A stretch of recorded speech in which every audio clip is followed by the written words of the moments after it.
peut être fait en bien, l'énerve. Amen. Ça l'énerve. Et il a toujours le manussoul dans la poche. Là, il y a ce manussoul quelque part là. Vraiment véritablement. Alléluia. Tout l'énerve. Alléluia. Est-ce que je peux avancer ce soir? Il est assis à l'église. Oh, on chante la gloire. Oh, Bishop Lazo, le Seigneur a visité. Il a béni. Il a élevé. On dit que l'enfant qu'on est en train de consacrer là, c'est l'homonyme du Bishop. Donc le nom qu'on donnait là, c'est le nom de Bishop. Oui. Mais je pensais qu'il s'appelait l'oiseau. Alléluia. Non, même l'autre nom là, c'est son nom. Alléluia. Alléluia. Quand vous le voyez sortir, Alléluia. c'est pour aller chercher le poison dans son sac dehors. Amen. Vous voyez, il commence à venir tourner autour de la tête. Alléluia. Ceux qui travaillent à l'hôtel ici. Alléluia. Je ne suis pas en train de rire avec vous. Parce que toute l'église peut être tuée à cause de votre manque de vigilance.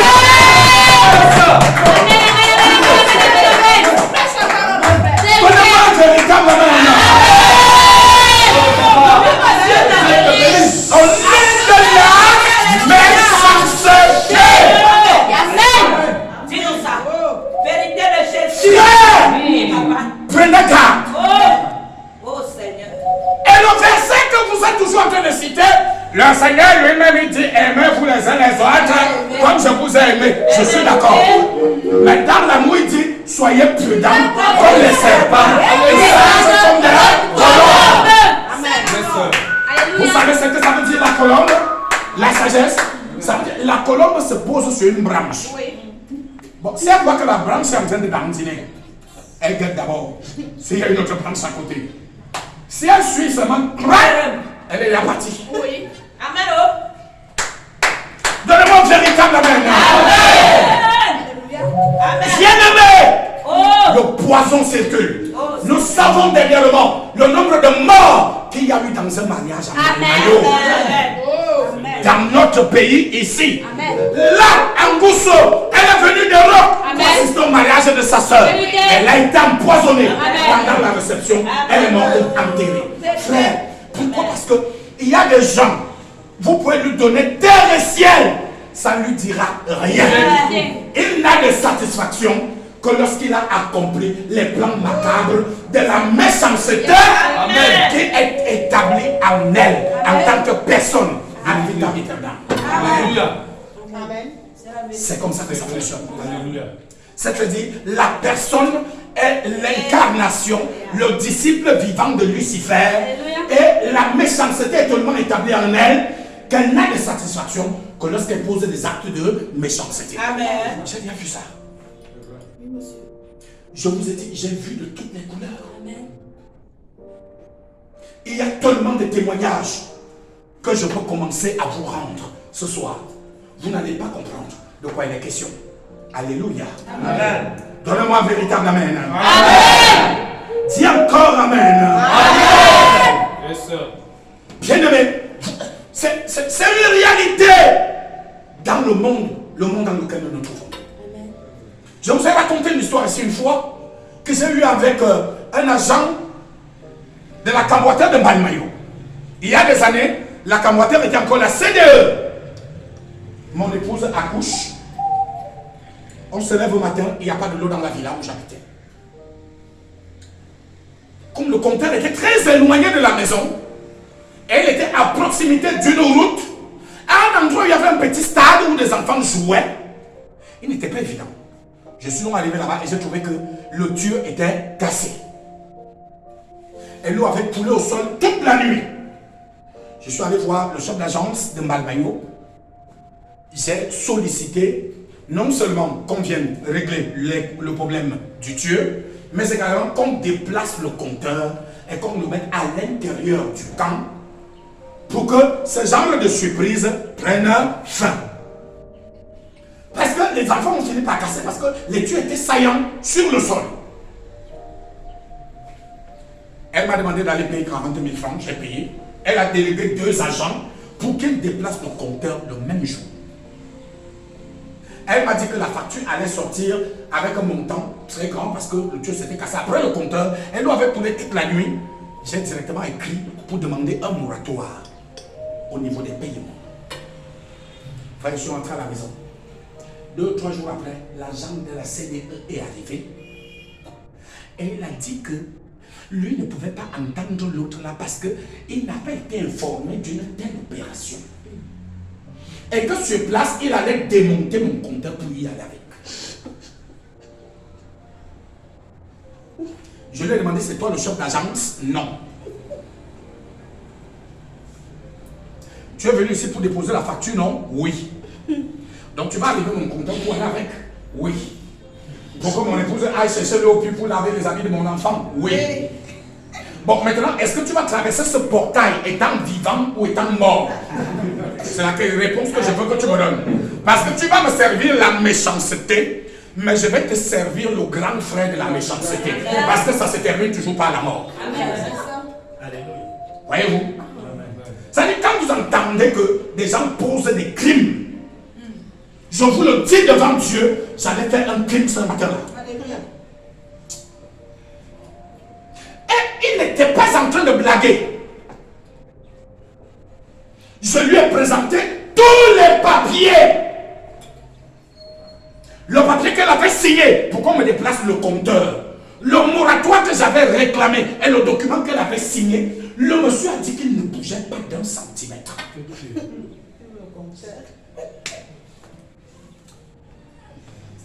Alors là, la seule chose qui restait, c'était un affrontement physique entre lui et moi. Alléluia. Et comme il était dans mon domicile, je savais déjà que j'avais une première avance sur lui, parce qu'on est dans violation de domicile. Amen. C'est-à-dire, j'ai commencé à me poser la question, si cet homme n'était même pas dans le groupe des personnes qui avaient cassé mon Dieu, pourquoi cela l'énervait, le déplacement de mon compteur à l'intérieur de mon domicile? Vous réalisez, frère, que c'est un problème de méchanceté dans le corps d'un être humain. J'ai dit, mon frère, mon épouse, voilà les pousses qui sont dehors. Tu as quel problème avec ma famille et ma résidence? L'autre disait qu'il va démonter le compteur. Et il avait sorti ce pièce du sac. Donc j'ai négocié avec lui 5 minutes, 10 minutes. Il ne changeait pas la vie. Et je suis allé à l'intérieur me changer. Je me suis changé. Je dis, bon, maintenant, la négociation est finie. Prends tes instruments, touche le compteur. Non, touche le compteur. Même d'1 millimètre. Touche-le. Voyez-vous? Le rang de la méchanceté a commencé à se calmer. Parce qu'il réalisait qu'on est là tout à l'heure dans une ambiance où ça peut être dangereux pour lui. Je lui ai dit, les tétards que tu as laissés chez toi, ils seront orphelins pour le reste. Je connais la loi. Donc je vais négocier pour 6 mois pour qu'on mette mon dossier dans le cadre d'un coup mortel. Ce sera ni meurtre ni assassinat. Parce que les coups mortels, c'est entre 6 mois et 3 ans. Touche le compteur, même une seule seconde. Alors là, il était incapable de reprendre ses propres outils et d'aller démonter le compteur. Alors qu'il était tout feu, tout flamme. Depuis la matinée. Je lui ai dit, vos bêtises qu'on vous raconte. Moi, avant que les autorités ne viennent, mon cher ami, regarde-moi très bien, c'est ton cadavre. Je suis allé fermer le portail, même le portail, tu ne traverses plus pour partir. Je veux que tu démontes le compteur et que tu ailles. Frère, c'est dans la que vous réalisez jusqu'à quel point l'être humain est méchant. Méchant, avec tous les documents à l'appui, le monsieur disait qu'il ne peut pas me laisser avec le compteur. Il doit le démonter.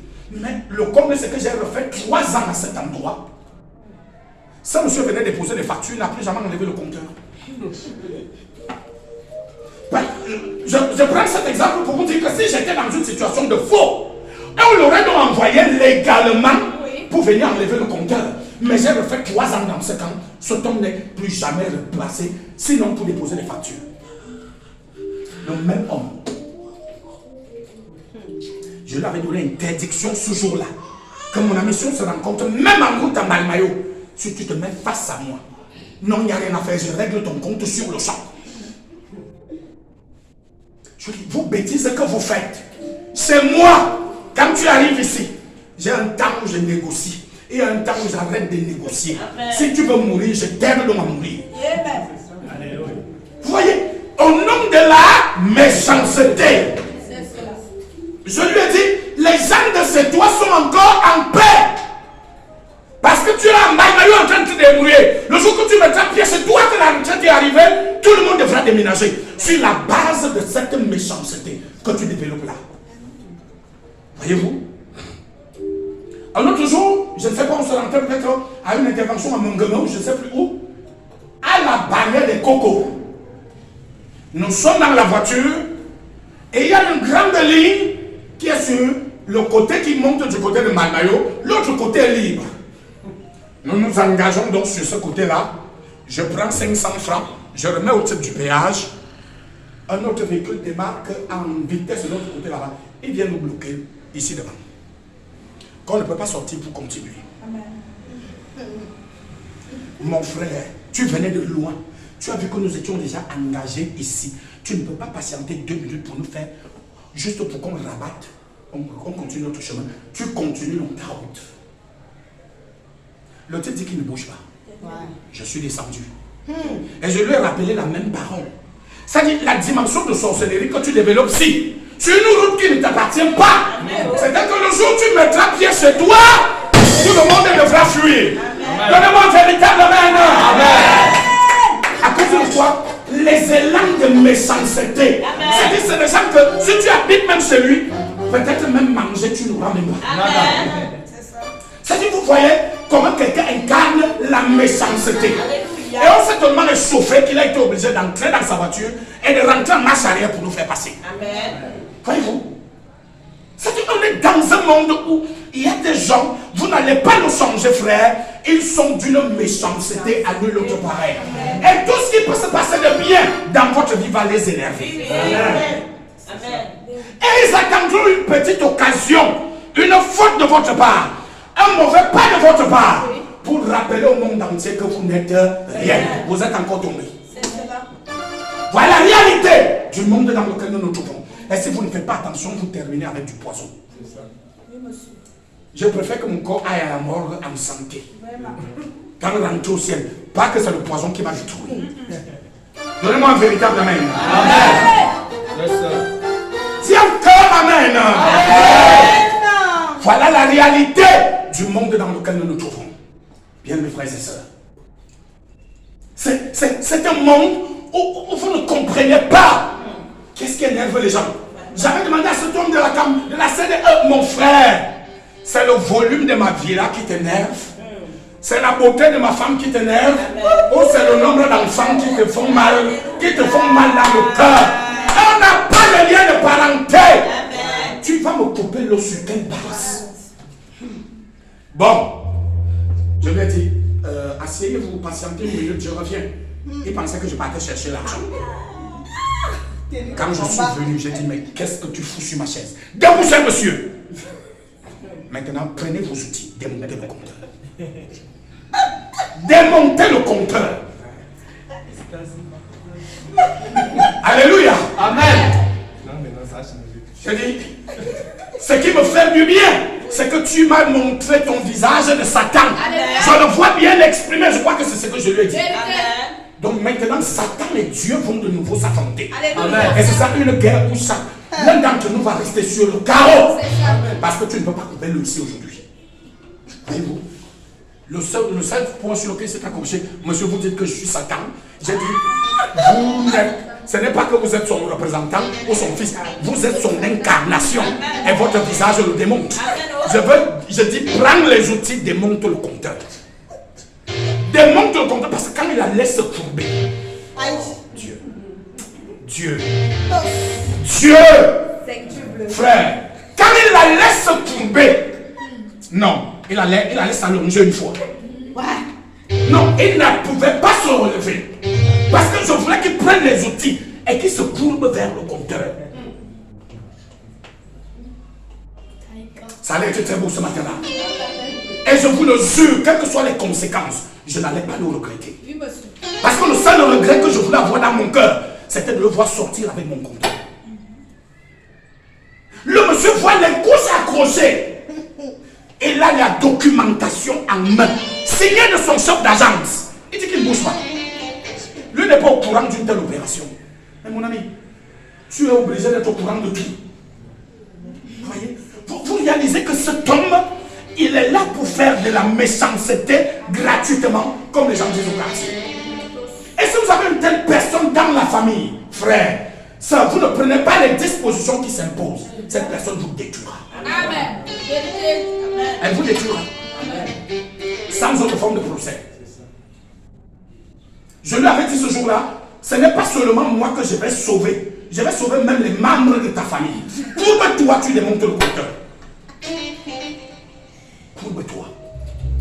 Non, prends des outils, tu démontes le compteur. Alléluia. Voyez-vous? Et c'est le monde dans lequel nous nous trouvons. Et une telle personne, quand il n'a pas le courage de t'affronter en face, parce que le poison, c'est le coup des lâches. Il ne peut pas t'affronter en face. Il faut donc qu'il utilise une lâcheté. C'est comme ça qu'on appelait ça quand j'étais enfant. C'est-à-dire quelqu'un qui te frappe quand tu t'y attends le moins. Il faut qu'il utilise le poison. Amen. Voyez-vous? Il sait que tu vas mourir. Personne ne va me soupçonner que c'est par sa main que tu as été tué. Frères et sœurs, faites attention. On a vu des groupes de chante.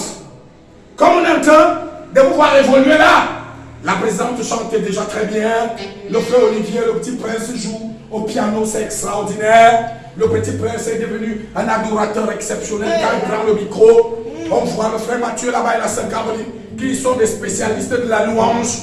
On voit la sœur Eden là-bas pour faire des chorégraphies exceptionnelles. Frère, un matin ça va sortir du cadre de l'église. Ça va aller dans un autre cadre. Après, ça va passer sur les écrans. Après, tu vas donc rencontrer ta copine. Eh, vraiment, je suis avec un gars là. Hey! Non, c'est pas lui qui voulait me crêper l'œil. Non, tout va bien, tout va bien. Quand tu es où actuellement? Car j'ai fait les jumeaux. Je suis avec un white là. Hey! Vous êtes mariés où? À la cathédrale 124 de Yaoundé. C'est situé où? La grande église qui est à Fouda. L'église qui est grande à Fouda là. Oui, c'est l'église de mon père. Hey!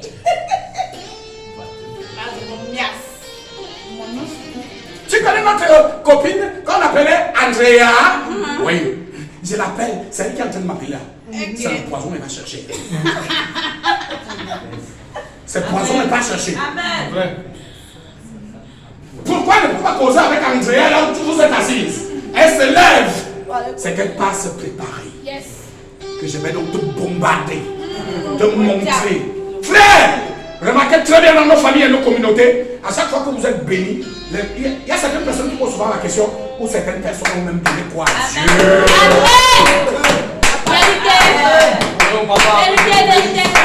Et tu t'assois. Amen. Ça ne te dit rien. Amen. Qu'on dise que ou certaines personnes ont donné quoi à Dieu. Bien-aimé, cette question devrait attirer ton attention. Elle te fait comprendre que tu es en insécurité. Amen. Que tu es en insécurité. Amen. Donnez-moi un véritable amen. Le poison. Le poison a atteint un niveau où on nous raconte une légende d'une femme. Le fou passait souvent chez elle. Et Amakrita, est-ce que tu peux me donner quand même quelques bobos que je mange? Elle donne. Elle donne. Elle donne. Donc un jour, elle était fatiguée de donner. Elle s'est énervée, elle a dit, le fou là mange déjà trop sa nourriture, il faut qu'elle le tue. Je vous raconte une histoire. Elle a fait les gâteaux de maïs. Elle a pris d'eau, elle a bien empoisonné. Quand elle a sorti la mamie du feu, elle a retiré les deux gâteaux, elle a posé sur l'étagère.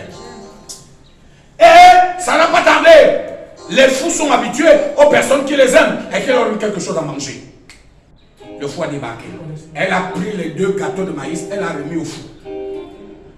Comme Dieu il est Dieu, Pendant que le fou est sur son chemin, en train de déambuler, il prend la direction de la route où les enfants rentraient de l'école. Et ne rencontre pas autre chose que les 2 enfants de cette femme. Vraiment, je suis passé chez maman, il m'a donné les écombats. Prenez, vous mangez comme vous avez faim. Les enfants ont dit gloire à Dieu. Le fou n'a pas encore ouvert. Quand les écombats sont en forme. Les gars ont mangé, oui. Ils sont arrivés à la maison, chacun buvait un gobelet d'eau. Tous les 2 sont morts. Amen. Tous les 2 sont morts. Tous les 2. Frère, vous ne pouvez pas imaginer jusqu'à quel point va la méchanceté de l'être humain. La haine de l'être humain. La jalousie de l'être humain. Je vais dire aux sœurs ce soir, méfiez-vous, méfiez-vous, méfiez-vous de vos sœurs, de vos copines qui sont jalouses. Et la jalousie se manifeste en ceci. Elle se manifeste aux comparaisons. Amen. Et elle se manifeste par la concurrence. Pour nous les hommes, nous ne connaissons pas trop ça. C'est le dossier des femmes.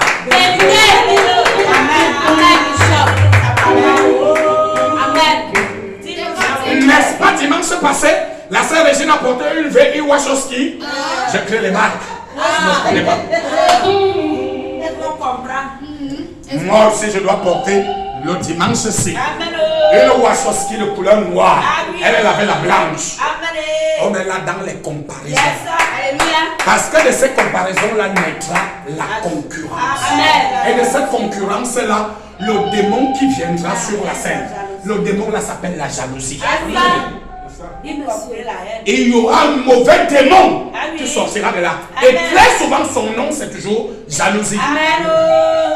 Jalousie démon. C'est comme ça qu'il s'appelle JD. Alléluia. Il est là. Et il va faire des dégâts. Des dégâts. J'avais demandé à ce monsieur que mon frère, ma villa, mon grand camp, on n'a pas de lien de parenté. C'est ça qui t'énerve, mon frère. Tu es sûr que toi-même tu peux payer une facture de 20 000 francs de 20 000 francs d'électricité. Ça c'était le volume des factures à Mbalmayo. De 20 000 francs de câble, ça fait 60 000. Plus 60 000 l'argent de la villa, ça fait 120 000 de dépenses. Je lui ai dit, mon frère, tu n'atteins même pas ce salaire-là à la CDE. Elle dit que tu connais mon niveau intellectuel. J'ai dit que moi, mon niveau intellectuel ne me permet pas de marcher sur le soleil avec les factures. Et si tu marches sur le soleil avec les factures, ça veut dire que tu dois avoir le quart de mon niveau. Donne-moi un véritable amen. Dis encore amen. Vous savez, quand quelqu'un veut vous humilier, trouvez les voies et moyens pour le ridiculiser. Ne l'humiliez pas, ridiculisez-le. Et j'ai appris cela en lisant beaucoup Nelson Mandela. Il y a un document, les lettres de Nelson Mandela à Winnie Mandela. Dans ces lettres, on raconte une histoire rocambolesque de 3 événements qui ont eu lieu avec Nelson Mandela. Il est au restaurant, les restaurants sud-africains, et ils avaient un professeur blanc. Vous savez que la ségrégation raciale là-bas, c'est un autre phénomène, c'est-à-dire les bus, les stades, les hôpitaux, les écoles, tout est divisé. Les blancs à part, les noirs à part. À l'époque, on appelait l'apartheid. Mandela vient avec son plateau pour s'asseoir et manger. Le professeur blanc qui était assis sur la table lui dit, Monsieur Mandela, les porcs et les oiseaux ne mangent pas sur les mêmes tables. Donc Mandela a récupéré de nouveau son plateau de bouffe. Ne vous énervez pas. Quand vous voulez ridiculiser quelqu'un, ne vous énervez pas. Soyez calme comme des agneaux. Mandela lui a dit, Monsieur, ne vous inquiétez pas. Je suis en train de m'envoler. Alléluia. Est-ce que tout va bien? Les porcs et les oiseaux ne s'asseyent pas sur la même table. Ne vous inquiétez pas, je suis en train de m'envoler. Ça veut dire que c'est lui qui reste assis, c'est le porc. Est-ce qu'on peut avancer ce soir? Je ne sais pas qu'est-ce qui a dit aux gens que dès qu'on devient chrétien de nouveau, le seul livre qu'il faut lire, c'est la Bible. Arrêtez-moi cette sorcellerie-là. Continuez d'étudier. Continuez d'apprendre. Vous avez même les téléphones Android. À partir de Google, trouvez les significations des mots et avancez. Donnez-moi un véritable amen. Un autre jour, Il se en classe, il demande, Mandela, entre un sac d'argent et un sac de sagesse, que prendrais-tu? Mandela lui dit un sac d'argent, bien sûr. Il dit, moi à ta place, je prendrais un sac de sagesse. Et Mandela de rétorquer toujours très calme, amen. Chacun prend ce qu'il n'a pas. C'est cela. Amen. Alléluia. Donc quand quelqu'un veut te ridiculiser, veux-tu lier, trouver les voies et moyens pour le ridiculiser. Amen. Et je suis maître dans l'art là. Amen. Donnez-moi un véritable amen. Amen. Amen. Un autre jour, le type, ça dit, il ne veut pas laisser Mandela tranquille. Il débarque encore. Il prend la copie de Mandela, il met idiot. Il balance au sol. Mandela part ramasser sa copie tranquillement. Il attend qu'il finisse de distribuer les copies à tout le monde. Mandela parle au voix doucement au niveau du bureau. Monsieur, vous avez signé votre nom sur ma copie. Vous avez oublié de me donner ma note. Aïe. Le maître blanc a failli devenir bête. Les 3 fois où il a tenté de ridiculiser Mandela, Mandela l'a toujours humilié et ridiculisé. Donnez-moi un véritable amen. Amen. Donc à chaque fois que quelqu'un veut m'humilier, j'ai le remède pour le ridiculiser lui. Amen. Alléluia. Amen. Alléluia. Amen. Voyez-vous, en 2018, nous sommes au séminaire à Kribi. Nous décidons d'aller voir le port en eau profonde de Kribi. Ceux qui connaissent la localité de Bombay, quand on va sur la route de Campo, et il y a une grosse barrière de gendarmerie et de police avec les gardiens de prison, ils sont mélangés là-bas jusqu'à la garde présidentielle. On arrive donc là, je vais négocier. Un petit inspecteur de police m'a manqué de respect. Je suis descendu et j'ai gardé le calme. Il a terminé le contrôle dans le véhicule. Quand il a terminé le contrôle, je lui ai dit, il y a quelque chose qui me surprend. C'est que quand je regarde ton visage normalement, bon, tu as autour de 30-35 ans. Normalement, à cet âge-là, on ne devrait pas être inspecteur de police avec un villageois petit BPC. Ouais. Et à côté de cela, la qualité du français qui sort de ta bouche, je pense que c'est mon fils aîné Aaron Loiseau qui pourrait mieux t'enseigner. Le gars était tenu là, il était comme dépassé. Il m'a pas la question, monsieur, c'est à vous que vous m'avez dit, mais on n'est pas trois ici. C'est entre vous et moi. C'est entre vous et moi. Je vois même la blancheur de ta tenue. Je réalise que même l'argent pour acheter un costume de la valeur que celui que je porte là, ça doit être un problème terrible. Hein? Ça doit être la tenue de la police 24 heures sur 24. Mon frère, cherche tes propres amis. Les gars, le problème que j'ai, c'est que même si on me plaçait devant Bia tout à l'heure, je lui dirais ce que je pense. Tu veux me tuer, je vais d'abord te dire ce que je pense. Donc il est resté là. Il a commencé à s'étouffer. Et j'ai démarré pour partir. Et c'est lui qui a engagé les hostilités. Il s'est levé pour me barrer le chemin. Il dit, mon ami, ça c'est la route de l'État. Tu ne peux pas la barrer. Okay. Donc je vais passer mon chemin et je vais aller monter dans ma voiture et je vais continuer ma route. Parce que toi et moi, on ne peut pas parler. Si je peux parler avec quelqu'un, c'est ton chef, le commissaire. Wow. C'est lui et moi qui avons à peu près le même niveau intellectuel et le même rang social. Donc il a été obligé d'appeler le commissaire. Et quand le commissaire est arrivé, lui et moi on a parlé un peu. Je lui ai dit, je suis le neveu de Marangele, donc je suis un peu énervé de voir vraiment. Et dit, vraiment, c'est entre nous, c'est entre nous. Je suis en train de rentrer tout seulement le carburant. Donc j'ai ouvert mon porte-monnaie dans lequel il y avait 800 000 alignés. Et elle était tenue là. Donc j'ai pris 40 000. J'ai donné au commissaire, il dit, payez votre carburant. Le commissaire leur dit, bon, vraiment, c'est des bourses, ils sont en train de faire le tour, donc il laissait. Donc on est allé. Et quand on repassait, j'ai dit au chauffeur que freine. J'ai dit, petit, les rangers doivent être rongés sur le goudron. Moi, je suis en train de rentrer à mon hôtel pour aller continuer mes activités demain. Amen. Les gars, j'ai ce problème dans ma vie. Quels que soient vos galons, je vous dis ce que je pense d'abord. Il a voulu me manquer le respect.